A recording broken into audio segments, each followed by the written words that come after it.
Welcome back to the channel, ladies and gentlemen. It's your boy Toppyou here. Right now, we're actually going to react to mother catches son bringing chop up her body to her home, guys. If you guys like this type of content, a like on this video, follow up the channel, guys. Let's get right into it. Their eyes closed.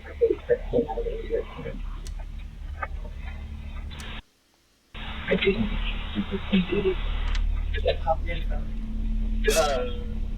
This is Marshall and his mother, Alicia. Just feet away, inside the trunk, lies the dead body of Marshall's girlfriend. He has cut her body up and plans to discard it in the remote mountains of the Sierra foothills. Over the next several weeks, a series of small mistakes in Marshall's cover-up would bring him face to face with local police and the FBI. Watching detectives unknowingly walk past his murder scene and slowly discovering the monster he truly is. Do you know where she may be? Brother, I'm gonna keep it a buck with you. I don't know. Have you guys thought about maybe she was trafficked? Yep. Ugly PD, come out with your hands up! It's approximately 6:30 p.m. in Antioch, California, when 24-year-old Alexis Gabe is seen at a Chevron gas station. While filling up her car, she receives a message from her boyfriend. "Are you still coming over?" She replies, "I can only come by for a bit." After paying, Alexis gets back on the road, and by 6:37 p.m., she's seen arriving at her boyfriend's house. He doesn't know it yet, but she's there to break up with him. A decision that will carry far greater consequences than she expects. 2 hours pass. Then Alexis's car is seen leaving Marshall's house, but something isn't right. The vehicle takes an unusual route, one Alexis never uses to get home, and just 12 minutes later, roughly 6 miles away, it pulls into a quiet residential neighborhood. A masked figure steps out of the car, noticeably larger than Alexis. Moments later, her phone pings, "Did you make it home?" And as the figure disappears into the distance, Alexis is never seen or heard from again. That's crazy. Sheriff's Department. File a missing persons report. Is this a family member or friend? Family member.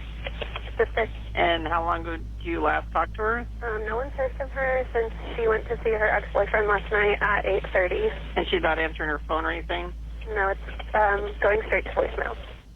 On the line is Alexis Gabe's sister. Her tone is urgent as she insists on filing a missing persons report immediately. To better understand the situation, dispatch sends Officer Rod Coutney to the family's home. And that's where he learns why Alexis's family is already fearing the worst. Good morning. How you doing? I'm Detective with the police department. I'm gonna get some info from you guys, and I'm gonna start looking for Alexis. That's okay. Okay.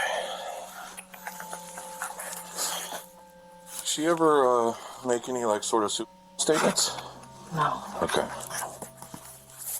Is she generally pretty happy? Yeah. Okay. She's always out. Not every day. Always out? Yeah. Do you know where she goes a lot of the time?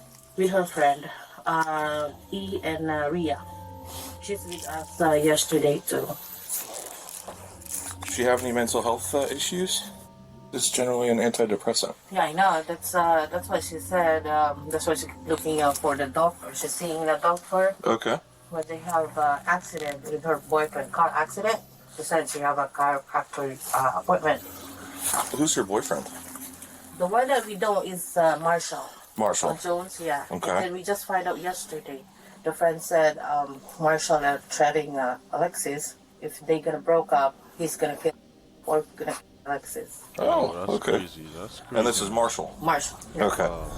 Needless to say, the officer knows exactly who they need to speak with next. According to Alexis's mother, Marshall Jones is the boyfriend she went to see last. But even more troubling is her claim that he had threatened to harm himself or Alexis if they ever broke up. As Coutney wraps up his initial search, he relays the information to his sergeant. From there, requests are made for street CCTV footage, a real-time location warrant for her phone, and most urgently, another officer is dispatched to Marshall's address. Later that afternoon, the officer arrives at the house. Knowing Marshall is one of the last people to see Alexis alive, the officer expects to gather more information about her whereabouts. But he's about to get much more than that. That said, let's get back to the video. How y'all doing? Hey, is Marshall home? No. I'm Anita's house? Yes. Yeah. Okay. How y'all doing today? Okay. Y'all be safe. Be careful now, okay? Hey,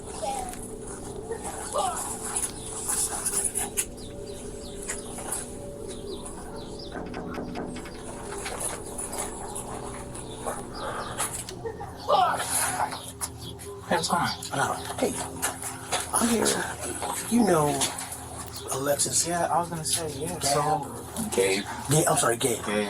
Yeah, no, her mom told me that she didn't come home. So yeah, because I spoke to her brother and friends, and they're concerned. I'm concerned too. When was the last time you spoke to her or saw her? You know what? I can. I'm the same way. Yeah, hold on. So I can show you my call log.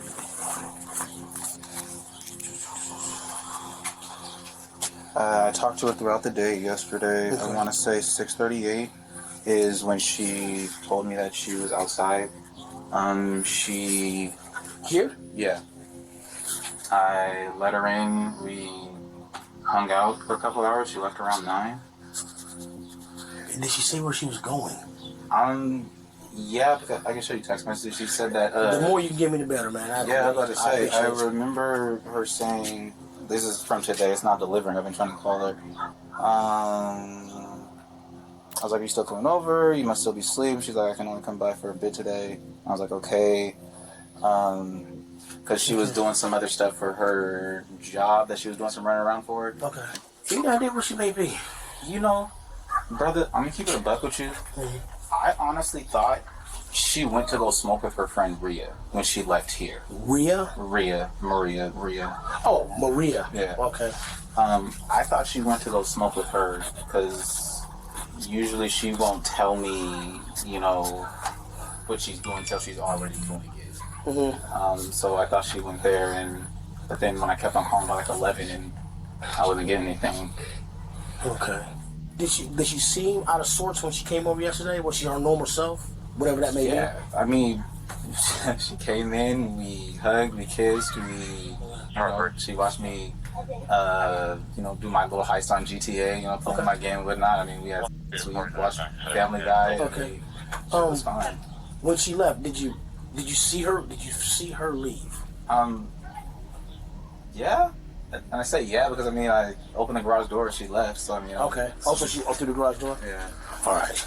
At first glance, Marshall appears far more willing to help than Alexis's family hinted towards. But as he recounts his last encounter with Alexis, his demeanor is oddly detached, at times even attempting to make light of the situation. It's the kind of behavior that doesn't go unnoticed. But before wrapping up the interview, the officer would ask one of the strangest questions possible at a moment like this. Do you have a car? Because I want to be able to follow up with you. Yeah. How long you dating? Yeah. How long y'all been together? Like 3 going on 4 years. Okay. All right. And I showed you my call log, text message. You ain't got to strap down in the house like a slave or nothing? No, I don't. No, I know you have to ask. Yeah, because it's a have serious to. situation. Yeah, exactly. And I appreciate you trying to make light of it, but no. Okay. I do not. All right. On that strange note, the interview wraps, and the officer calls his sergeant, only to learn that, while this conversation was taking place, a major discovery had just been made a few miles away. On a residential street in Antioch, Alexis's family comes across their daughter's car while organizing their own search and spreading the word on social media. Police are immediately informed of this discovery, and the car is towed and seized for forensic analysis. Inside the car, some troubling details quickly stand out. The keys are still in the ignition, the door is unlocked, and personal items are missing. After removing and analyzing the car's infotainment unit, investigators are able to track Alexis's precise movements before her disappearance. And just 12 minutes before the car was abandoned, it had been at Marshall's house, not her friend Maria's, as he had previously implied. These findings, along with the alleged death threat, prompt investigators to move Marshall from a person of interest to the primary suspect in Alexis's disappearance. The following day, 2 detectives arrive at Marshall's house, suspecting he is the last person to see her alive and may have been withholding vital information. However, they're also here for something else. Something that will catch him completely off guard. Hey, I'm a detective minister real quick. Are you Alexis's Boyfriend, yeah. boyfriend? Okay, what's your name? Marshall? Marshall? Okay. Yeah, we're still looking for her. Have you heard from her at all? Or? I have not. I've been trying to call her. I've been texting. My text messages aren't getting delivered. My phone calls are going straight to voicemail. Gotcha. Okay. Huh. Yeah, basically at this point, like, I think this is the last place that we know that she was at. Right, and so we're just, obviously that's why we're kind of keying in on this area, you know? I understand, and like I was telling her mom, like, hey, I saw her, this is the last time. Yeah. You know, and I'm worried. Right. You know, and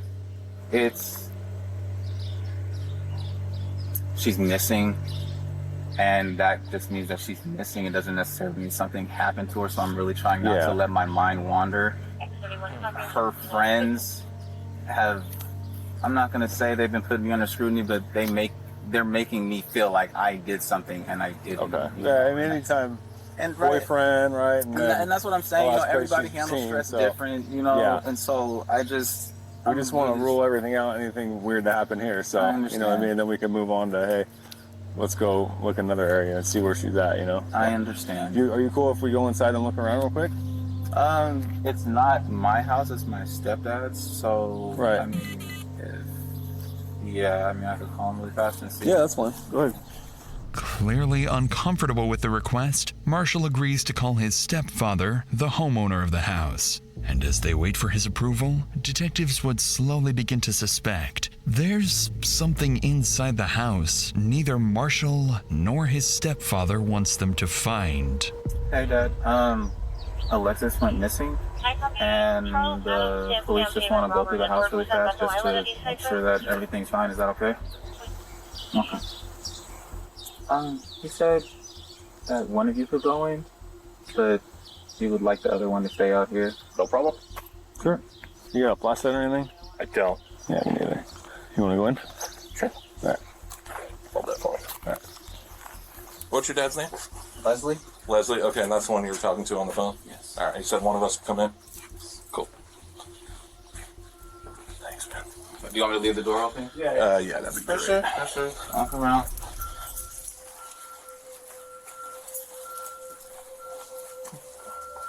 Anything of hers that's here? I mean, there might be some clothes that she left over. Okay. It's gonna be in my room. My room's a mess. That's fine.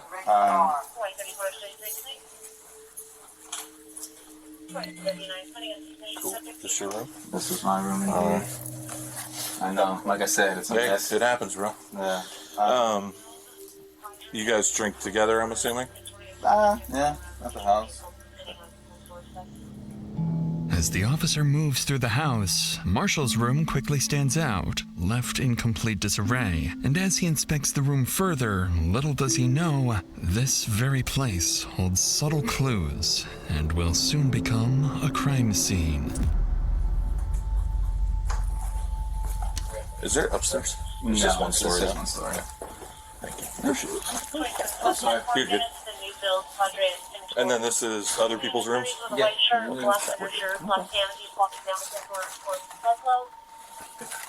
Did you want to go in the backyard or? Probably not. Alright, I'm gonna close this door.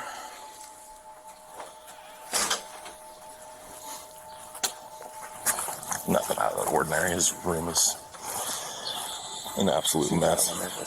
He does. Focusing on the mess, the officer overlooks the attic, a place hiding a terrifying secret. And it's no accident. Marshall has been guiding him through certain areas, carefully steering him away from others. But despite the search turning up nothing, officers aren't done with him just yet. there's something else they want to ask. No contact from her? None whatsoever. Okay. Phone's been off. You tried to call her, I'm assuming? Indeed. Okay. Do you mind hanging up with him real quick so we can... I'm going to ask you something. Would you be willing to give us your cell phone for a forensic download? Oh, yeah. Okay. So I'm able to do all that stuff. Wait, what's the forensic download again? It just shows me all the information on your phone for a certain period of time. Oh, okay. It shows like, hey, was this phone here the whole time? Oh, yeah, for Stuff sure. like that. Okay, yeah, Okay. for sure. And then I would just have you sign like a consent form. Okay. And then you can bring it down, sign the consent form down at the PD. And then I'd take your passcode, and then I would do it that way. Okay. They want to do a forensic download just to make sure that, you know, my phone is where I said it was, i.e. where I said I was. Yeah. But she was still here when he got home?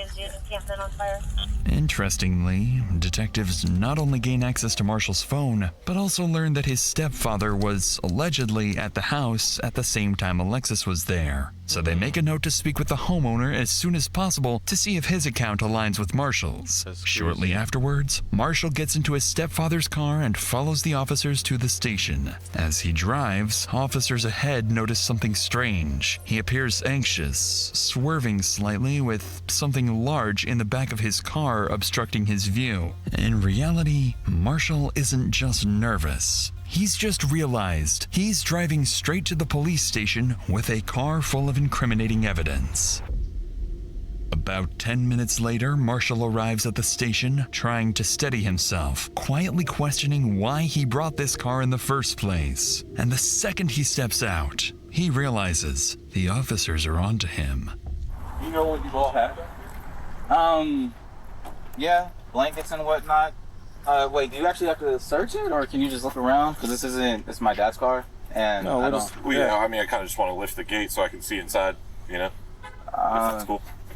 Again, it's not my car, it's my dad's, and you have my phone, so I'll open the gate for you, though, so that way you can look inside. That'd be great.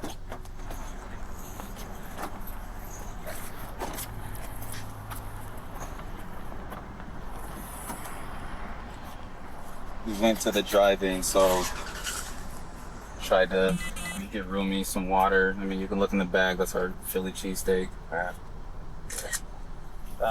Any of this hers? No. Because we would like to collect a DNA sample from her, right? So we have a reference on file. So was she back here? Yeah. Like, I don't. So is any of this like? None of this is her. I don't know. Would you mind if we like took a blanket to test it? Or I would, because yeah. And does she normally sit up in the front seat? Yeah. Okay, well, let's start the photo. Oh, we're not. You don't want us to look under the blankets or what? She would like to look under the blankets. I don't want you to think I have a dead body or anything. No, I was just here. Because we're being all. Yeah. Okay. So this is your stepdad or your real dad? My stepdad. Gotcha. All right, cool. Naturally, Marshall's unwillingness to show what's in the trunk immediately raises red flags for the officers. Once it's opened, they find multiple blankets, pillows, and food waste, with Marshall insisting that he and Alexis used the car as a bed at the drive-in. With suspicion mounting, they get Marshall to sign a consent form, download the data from his phone, and then return it to him. And as they let him go, detectives believe the contents of Marshall's phone may finally reveal what he's been hiding, unaware that this entire investigation is about to start going downhill.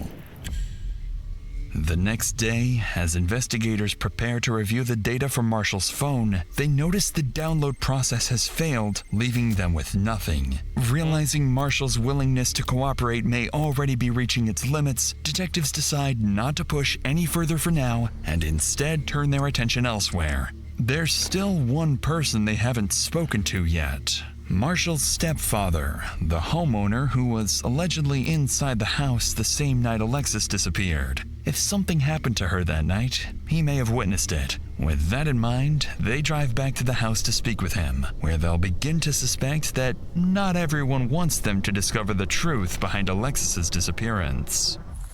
Hey, Mr. Clark. Hey, we're just trying to follow up on everything going on with Alexis. We haven't talked to you yet. Marshall had said that you were here when Alexis was here on Wednesday night.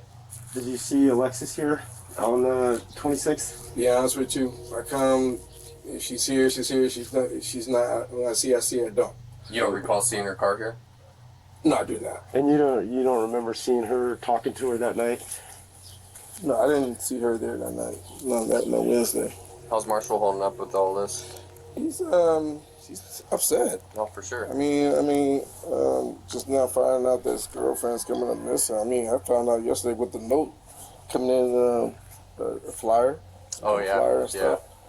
Saying that she's missing. I'm like, what the hell is going on? What was she like as just an everyday person? Like, she's good? Sweet. Yeah. I mean, she's just a good young lady. She never brought drama to your house or anything like that, or. What couples? I mean, aside from couple drama. Yeah. I mean, they never argued in front of me. But like, she never brought any outside BS to your house or anything like that. No. Is Marshall around? I know one of the detectives was trying to reach him and he hadn't returned his phone call. Marshall's not here. I say he said he's gonna go talk to his mom. Me and his mom don't really, conversate like that. With this information, police now know where to look for Marshall next. His mother's house. What catches the officers off guard, however, is Leslie's refusal to confirm being with Marshall and Alexis the night she disappeared, directly contradicting what Marshall had previously told investigators. Now faced with more questions than answers, officers leave to figure out their next move. From this point forward, the investigation into Alexis's disappearance quietly begins to shift in a much darker direction.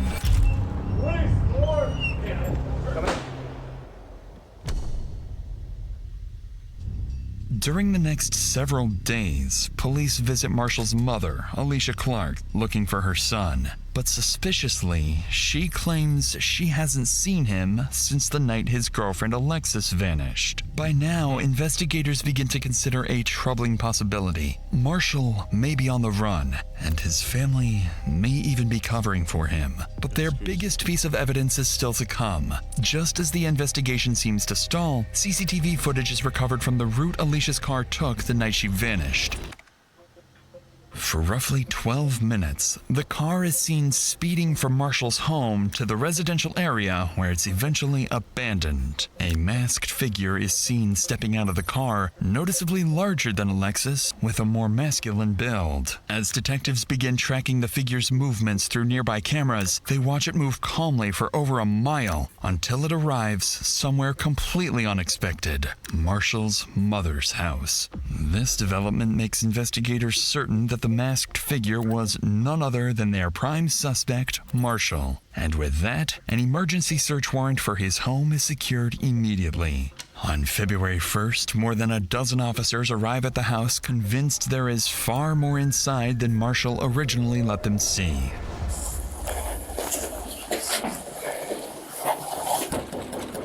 Oakley PD search warrant, open up! Never mind. Press the door with your foot.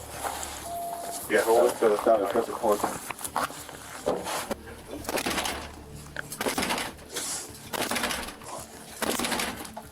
Yes. We need that pry. You got the pry? Pry bar? Oakley PD! Come out with your hands up! Your hands up! Check the left, check the left. I got a door on the right. Check that door. Left's clear. Oakley PD, come out with your hands up! Search warrant!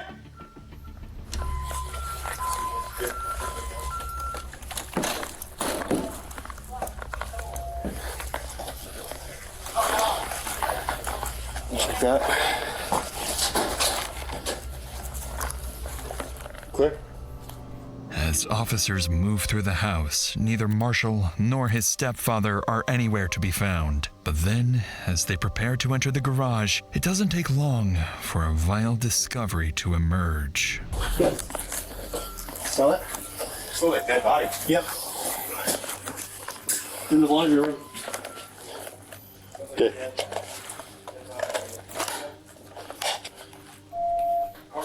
Yeah. There's a little co-apartment for him. Right here, yeah? Yeah, right in here. I got a big whiff. Yep. Who's that backyard? That's crazy. All this? Yep. Multiple officers begin to notice a distinct smell, one they believe to be the odor of a decomposing body. The scent appears to be coming from the laundry room and leads up towards the attic. So officers prepare to investigate and brace themselves for the worst. It looks undisturbed. Are we agreeing? Plus been opened before. I don't know. It's right here, dude. Yeah. It's points straight out to the garage. Yeah. So that's the thing, is like, That's the cold we gotta part. check the crawl space. Anybody check inside that SUV or take a peek inside? I didn't see anything. It's locked. Okay. Scott, I'm gonna have this door closed for a second. I mean, there's pathways where they walked for electrical, but I don't see. No footprints, no drag marks. Yeah, I mean, it's just you can see where they're walking, Okay. doing something, but I don't. Hey, they said they could smell something right where you're at, Logan. Like there's a vent. It's coming from the vent, kind of. Yeah, once we hit this area and start walking to the garage is where I smelt it. Does that look like blood and hair? Yeah. You see? Black hair. Look it.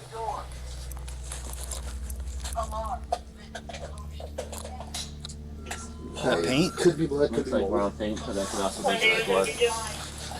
All right, let's This flops. let's clear out.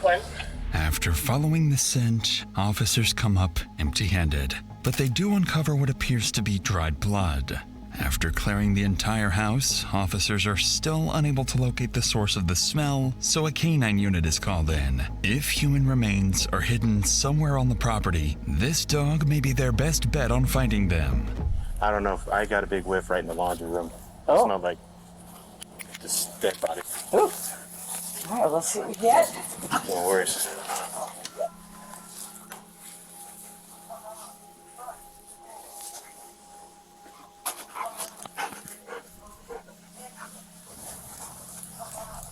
That's not good. That is had none of the other behaviors that we're looking for.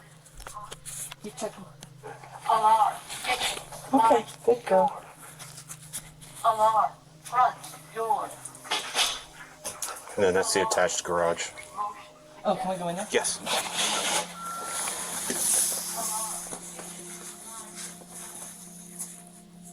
Okay, good girl. Did you guys leave that or did? Oh, I don't know. We didn't bring that in. That's fine. You saw her go up the wall here? Mm-hmm. Yeah. So it's just checking odor. As I said, you've worked with cannons, so we didn't get final. And that was the kind of thing where it's like, I have some weird odor, but it's not all of her behaviors, which was more what we had there.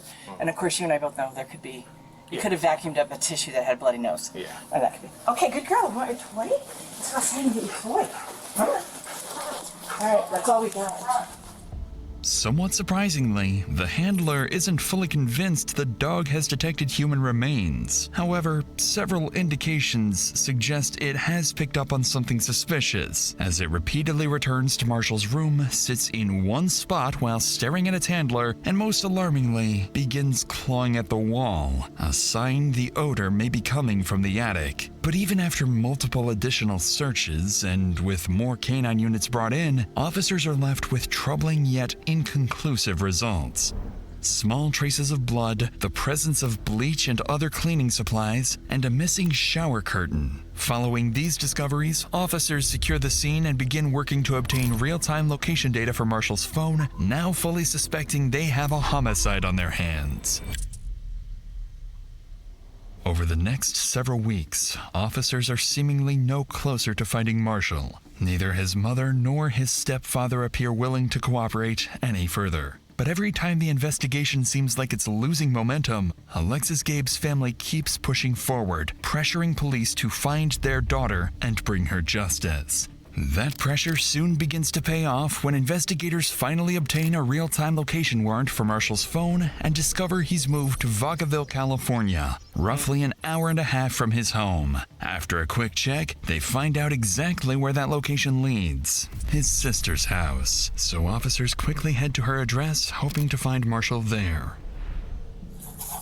What's your name? Ariana. Ariana. I'm James. Nice to meet you. Nice to meet you. Obviously, you know why we're here, right? I do. When he got here, he was off. While he was here, that's when I saw the first flyer for Alexis. And that's when I started putting the pieces together, what could be. I said, get your tomorrow, you gotta be gone. I want nothing to do with this. And his gun was underneath. I lost my What was their relationship like between Alexis and Marshall? So it got toxic over the last year and a half. He was a lot more torn up about them breaking up than about her being missing. I will say that, irrefutably. Looking back on it, my brother does have sociopath and narcissistic tendencies about himself. Your mom and Marshall are close, right? Yes. Do you think that she's helped him out in any way? Will she get in trouble? I hope not. I mean, I hope in the end of all this, she'll be as cooperative as you are. Because ultimately, your brother made the choice that he made, yes. Right? So do you think he went to Vegas? No. I believe this is the number that he's using. If you guys want to take it, that's fine. Most worryingly for officers, Ariana seems to suspect someone else may be helping Marshall evade police. However, Ariana also gives them something significant: Marshall's new phone number. So after wrapping up the interview, investigators move quickly to track his location. This is when they discover that Marshall's phone is pinging all the way back to his mother, Alicia Clark's house. Up to this point, Alicia has been telling police she doesn't know where Marshall is. Now, detectives begin to suspect she's lying and may even be actively hiding from police. Over the next few hours, police secure an emergency search warrant for Alicia's house. Officers rush to the location knowing full well Marshall could disappear again at any moment. But little do they know, the lead they're following is actually a setup. Ugly police search warrant, come to the door! Hello? That's okay. Let's open the door for me. Thank you.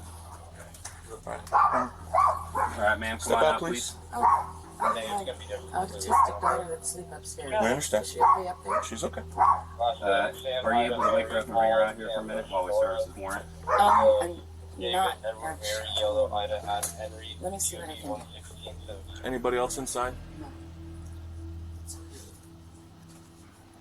After escorting Alicia and her daughter outside, officers move in to search the house, but they find no one else inside. They do, however, spot a working camera outside the home, one they immediately begin trying to obtain a warrant for. Despite Marshall's absence, the forensics team insists that his phone is still actively pinging inside the house. By now, investigators know something isn't adding up. So they prepare to question Alicia, starting with the very reason they're here in the first place. Where's the best place? Nice backyard. Talk to me. What's going on? So we're obviously here for a reason, and there's a couple of reasons. We're here for Marshall's phone. So we know it's here, but we don't want to tear your house apart too much. So if you could direct us to it, so we don't have to like mess anything up. Like where's the phone? It's upstairs in my closet in the green Hawaiian shirt if you guys need it. Now I have a question. What do you guys need it for? You guys cloned it. So the cell phone thing, they went and did the download, but some of the files got screwed up, so we don't like have everything. So we need that, and plus we know that he's had the phone after that. So that's the evidence that we're looking. Strangely, Alicia appears unusually cordial with the detectives, despite having her house breached. She's even admitted to holding a wanted suspect's phone, yet treats it as if it's nothing serious. By now, investigators are more than suspicious of her involvement. They're convinced she not only knows where Marshall is, but more importantly, what he did to Alexis. That's crazy if she Where's, already knows he's what's obviously going not on. here, so you know where Marshall is? Hand to God, I do not know. I do not know. I've intentionally told him, do not tell me anything. It's just the situation. I don't want to know. So you're distancing yourself. Oh God, no, not Oh, okay. not at all. I just know this isn't who we are.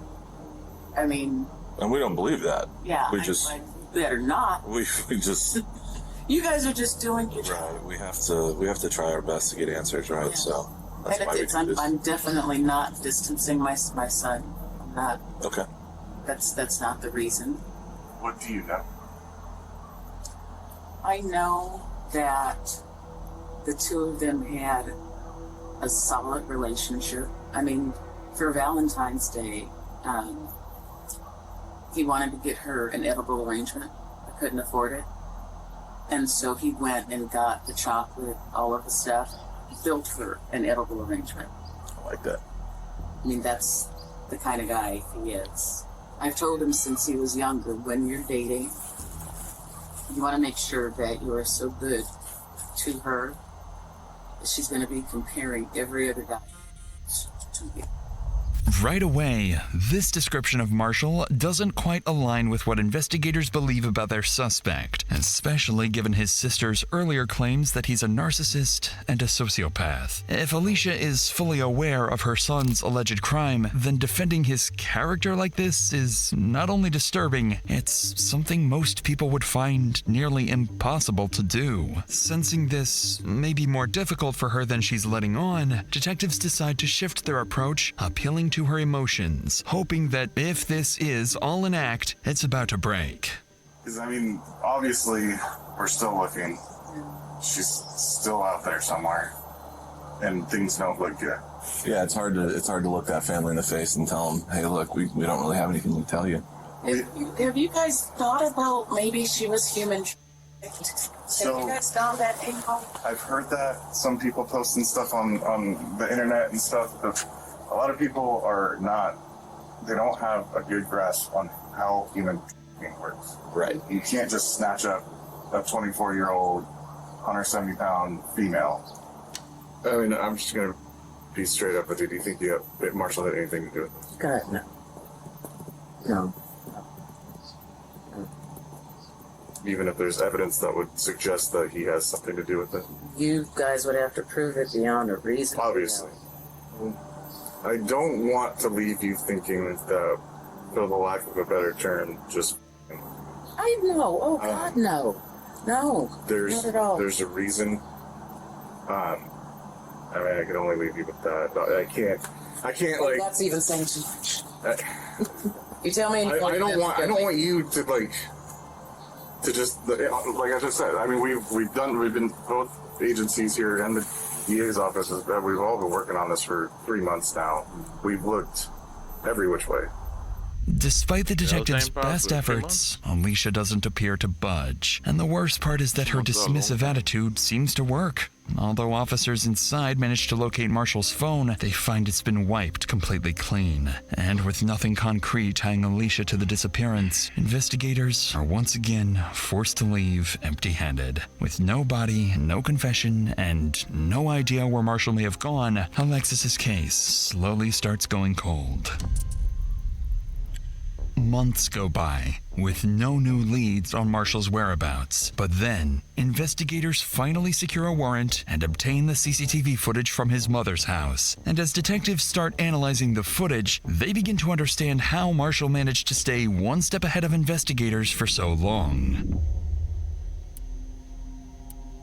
Inside these large plastic bags, investigators believe are Alicia's remains and suspect Marshall's mother was aware of it. Following these developments, investigators reach out to Marshall's sister and learn he has a friend at an apartment complex in Kent and may be hiding there. You Using travel records, CCTV footage, and anonymous tips, they zero in on a specific location, the Skyview 3322 apartments. On June 1st, more than 4 months after Alexis Gabe disappeared, the task force moves in to serve a murder warrant and finally arrest Marshall. But as they arrive and prepare to breach, nothing about this operation is about to go as planned.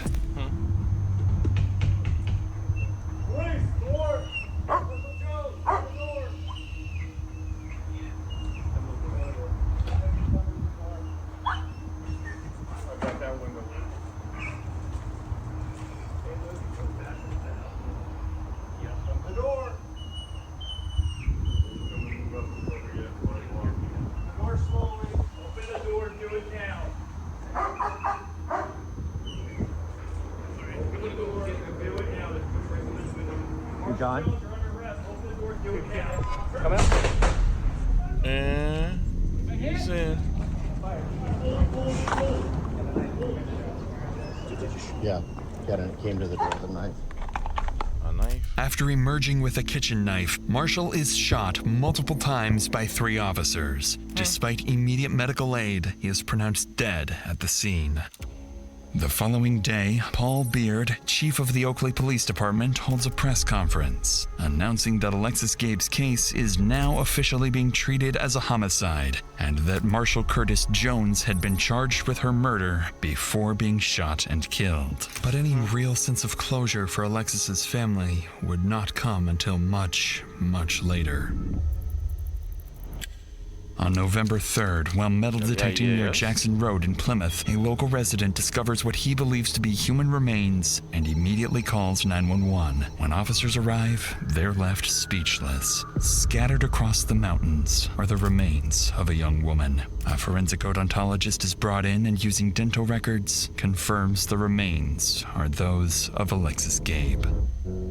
In the aftermath, her family expresses a mix of devastation and relief. They continue pushing for charges against Marshall's mother and hold memorials in Alexis's honor. To this day, Alexis's family continues demanding justice and launching a petition criticizing the Contra Costa County District Attorney's Office for its handling of the case and calling for stronger accountability for victims' families. But despite these efforts, Marshall's mother is only temporarily detained. Without sufficient evidence, she is never charged as an accomplice. And the same is true for the rest of Marshall's relatives, something that continues to infuriate Alexis's family to this day. As of now, there is still no definitive motive for Alexis's murder, only that their relationship was deeply toxic. And perhaps, when Alexis finally decided to break up with him, Marshall made a final, irreversible decision. If he couldn't have her, then no one could.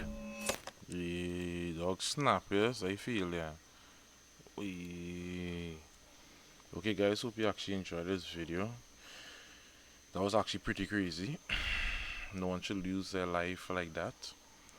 Man, if a woman don't want you, things not going good, let her go. Do not do crazy stuff that a lot of people tend to do. In the moment, let their emotions take control. And your emotions do not make good decisions most of the time. So that's what happened in this situation. He actually get off real easy because he didn't get to make no jail, nothing like that. You know, police unalived him and stuff like that. So, which is pretty crazy. Right, guys? Was your boy Toppyou. Like this video, comment down below, let me know what you guys think about this video and the situation. Subscribe to the channel for more videos like these, guys.